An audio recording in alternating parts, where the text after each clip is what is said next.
नमस्कार, मेरा नाम है मनु मिश्रा और आप देख रहे हैं फ्रॉम फुल फीलिंग्स। बहुत बहुत धन्यवाद इससे जुड़ने के लिए। और आज की कविता का शीर्षक जैसे आपने पढ़ लिया होगा है सोहर के छंद। तो इससे पहले कविता पाठन प्रारंभ हो, मैं आपको इस शीर्षक का अर्थ समझा देता हूँ। ये शीर्षक और ये कविता पूरी विरोधाभास में चलेगी, जिसको आपको समझना होगा। और मैं विरोधाभास का दोषी हूँ, इस बात का मैं आपके सामने पहले ही एक बार जो कर रहा हूँ। तो यदि आप मेरे से सहमत होंगे तो बता दीजिएगा, और नहीं हो तो भी बता दीजिएगा। और मैं जानना चाहूँगा कि आपने इस कविता को कैसे परसीव किया, कैसे अपने विवेक से इसको समझा। तो सोहर वो गीत होते हैं जो बच्चे के पैदा होने की खुशी में गाए जाते हैं।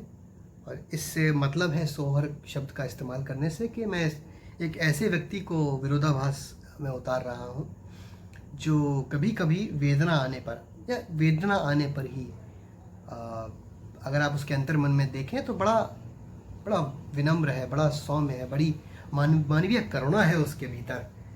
लेकिन वो राजा आदमी है जब वो बाहरी अनावरण में रहता है। उसका बाहरी अनावरण का यदि आपने विश्लेषण किया या आपने अनुसरण भी कर लिया अगर उस बाहरी अनावरण का, तो आप अपने आप को राजा समझने लगेंगे। और वो मैंने समझाया है छंद शब्द से। छंद का मैंने शाब्दिक अर्थ नहीं लिया है, इसका सीधा सीधा संदर्भ है श्री रामचरितमानस से। अगर आपने उसका हिंदी मूल गुटका पढ़ा है तो आपने देखा होगा कई बहुत ही लयबद्ध तरीके से, बहुत मनोरम तरीके से, बहुत ही महत्वपूर्ण घटनाओं को गोस्वामी तुलसीदास जी महाराज ने लिखा है छंद के रूप में। उसमें से मुझे जो लगता है सबसे महत्वपूर्ण छंद है वो भगवान श्री राम के जन्म के बारे में है। भाई प्रकट कृपाला दीनदयाला कौशल्या हितकारी, यदि आपने पढ़ा हो तो वो छंद का संदर्भ इस शीर्षक में है। इसका मतलब ये कि ये राजा जैसा आदमी है, बाहरी अनावरण बहुत कठोर है, पर जब वेदना आती है आप इसके अंतर मन में बसी हुई करुणा, सौम्यता, प्रेम और प्रेम की लालसा, इस सब को आप देख पाएंगे। तो इस लघु कविता में जिसमें विरोधाभास है, मैं इसका पठन शुरू करता हूँ और उम्मीद करता हूँ आपको ये पसंद आएगी। तो पहली कुछ पंक्तियाँ हैं कि गर्जन भू पर करता सागर, कंठ शुष्क निर्जीव, प्राणों पर यम बनकर टूटा वेदना का गीत। अब समझिए, आप सागर के पानी से अपनी प्यास नहीं बुझा सकते। सागर कितना भी सुंदर हो, आप उसके पानी से अपनी प्यास नहीं बुझा सकते। अब अगर सागर शांत है तब तो कोई समस्या नहीं, क्योंकि आपके पास नदियां हैं और पानी के स्रोत हैं अपनी प्यास बुझाने के लिए। लेकिन सागर ने अगर आधिपत्य कर लिया नदियों पर, सुनामी आ गई, सब बह गया, कुछ नहीं बचा, तो क्या आप अपनी प्यास बुझा पाएंगे? नहीं बुझा पाएंगे। प्राणों पर यम बनकर टूटा वेदना का गीत, अर्थात प्राण जिनमें बहुत शक्ति थी, जीवन के सभी दुखों को झेलने का साहस था, पुरुषार्थ था उस व्यक्ति के अंदर, उसके प्राणों में एक नई ऊर्जा थी, उसकी रगों में यौवन का वो उबाल था, वो पुरुषार्थ था, वो खून था। लेकिन जब वेदना सुनाई पड़ी तो प्राण शिथिल पड़ गए, शरीर ढीला पड़ गया, मन में एक अजीब सा भूचाल उठ पड़ा। ये उस व्यक्ति की बात हो रही है जो राजा आदमी है, समझिएगा जरा, राजा आदमी।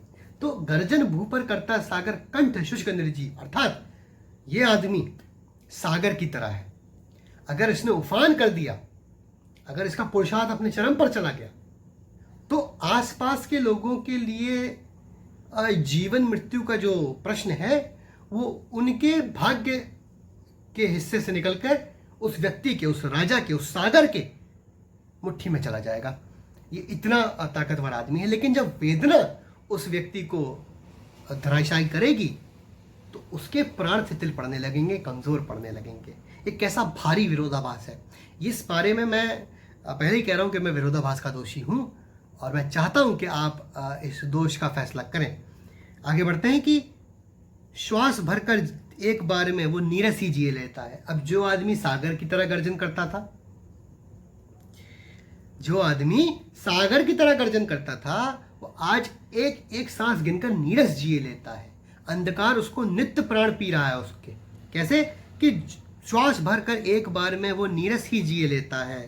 वो जानता नहीं जिसके अंधकार नित्य प्राण पिए लेता है। अर्थात अंधकार जिस आदमी को लील रहा है, वो आदमी अंधकार में तिल तिल करके रोज मर रहा है। एक बार नहीं मर रहा, एक बार तो जब मरेगा तब मरेगा, लेकिन अभी रोज तिल तिल करके मर रहा है। उस अंधकार को अगर पता होता ये व्यक्ति कौन है, अगर वो व्यक्ति वेदना में नहीं होता तो उसके गर्जन से अंधकार का अस्तित्व ही नहीं बचता। अब समझिएगा, बहुत मैंने बात की कि वो व्यक्ति सागर की तरह है, उसका गर्जन लोगों के मृत्यु और जीवन के प्रश्न को उनके भाग्य से निकालकर उस व्यक्ति के हाथ में डाल देता है। इतना ताकतवर आदमी वेदना से टूट चुका है।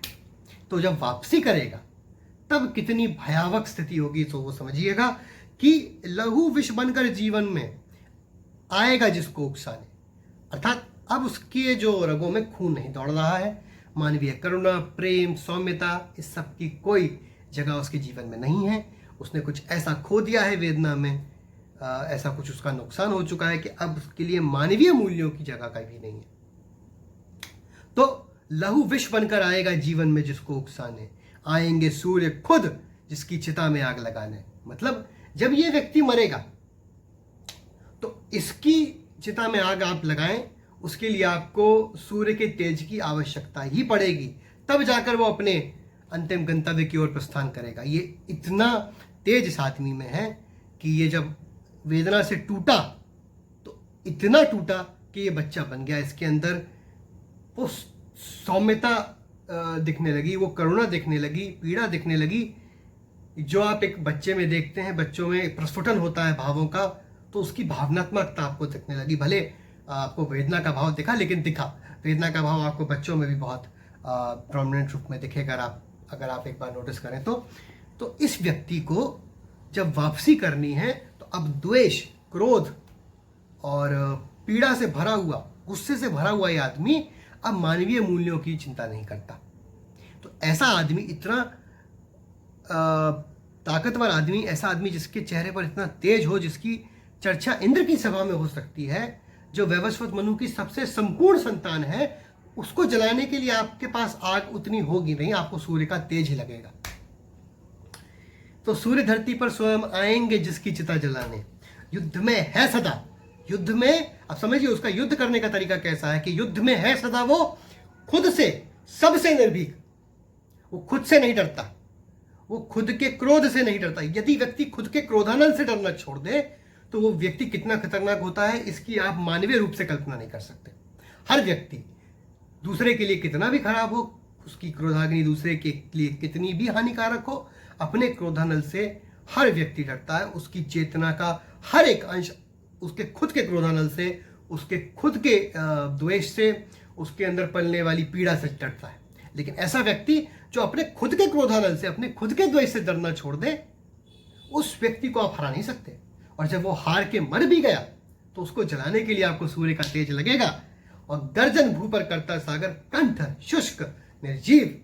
ऐसा व्यक्ति जो जा रहा है, जब जीवित था, अपने पुरुषार्थ के चरम पर था, तब उसके आने वाले क्रोध से लोगों के मृत्यु और जीवन के फैसले हो जाया करते थे। तो ये कविता का पाठ था, लघु कविता थी, इसमें वीर रस भी था, विभत्स रस भी था। और मुझे आशा है कि आपको ये कविता पसंद आई होगी, और नहीं भी आई है तो भी आप मुझे बताइएगा अपनी आलोचनाएं, अपनी प्रशंसाएं या अपनी सामान्य तौर पर की गई टिप्पणियां। और ऐसी और कविताएं सुनने के लिए चैनल से जुड़े रहिए। मैं आपसे मिलूंगा अगली बार एक और नई कविता के साथ या किसी और नए प्रकार की वीडियो के साथ। तब तक अपना ख्याल रखिएगा और स्वस्थ रहिएगा। चीयर्स।